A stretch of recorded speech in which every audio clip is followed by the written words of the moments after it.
പിന്നെ മോളെ ഞാൻ റിഹേഴ്സൽ കഴിഞ്ഞേ വരൂ. നീ ഇത്തിരി വെള്ളം ചൂടാക്കി വെച്ചത് ഇന്നൊക്കെ ധൈര്യത്തുള്ളതാ.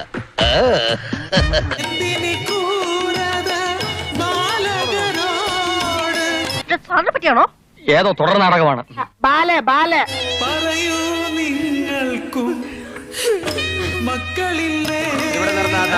എന്തൊക്കെ നാടകം കളിച്ചാലാ ജീവിക്കാൻ പറ്റിയ? നാടോടി നൃത്ത മത്സരത്തിന്റെ ഫല പ്രഖ്യാപനമാണ്. ഒന്നാം സമ്മാനം അപ്പീൽ മുഖേന നേടിയെടുത്ത ആ കലാകാരനെയാണ് നമ്മൾ ഇപ്പൊ പരിചയപ്പെടാൻ പോകുന്നത്. അതെ, ഒന്നാം സ്ഥാനം ചെസ് നമ്പർ 66.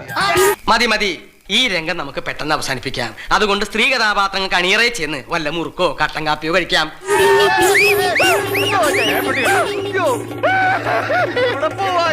നിങ്ങൾക്ക് ആർക്കെങ്കിലും എന്തെങ്കിലും അറിയാമെങ്കിൽ ദയവ് ചെയ്ത് അതൊന്ന് പറ.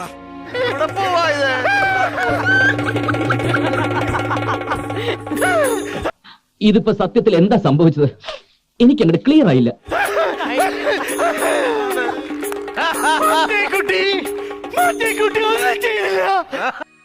മനസ്സിലാവുന്നില്ല? മനസ്സിലാക്കി തരാം.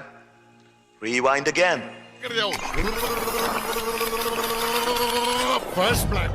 കുട്ടി ഒന്നും ചെയ്തില്ല. വേദിയിലുള്ള എല്ലാവരും ഒന്നും ചെയ്തില്ല, വെറുതെ. ആശാന്റെ കംപ്ലീറ്റ് ബയോഡാറ്റ ഞങ്ങൾക്ക് കിട്ടിക്കഴിഞ്ഞു. കിട്ടിയല്ലേ?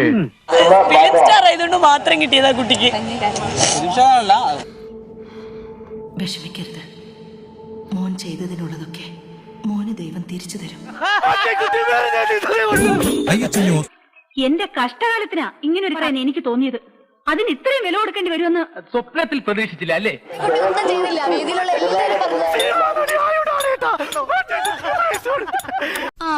ഇതാ കോഴിക്ക് വെച്ചത് കൊളക്കോഴിക്ക് കൊള്ളുകയെന്ന് പറയുന്നത്. എനിക്കൊരു അബദ്ധം പറ്റി, സമ്മതിച്ചു. അതിങ്ങനെ ഇടക്കിടക്ക് എടുത്തു പറഞ്ഞ് നീയെ കൂടെ ഞെളിയണതിനാടാ.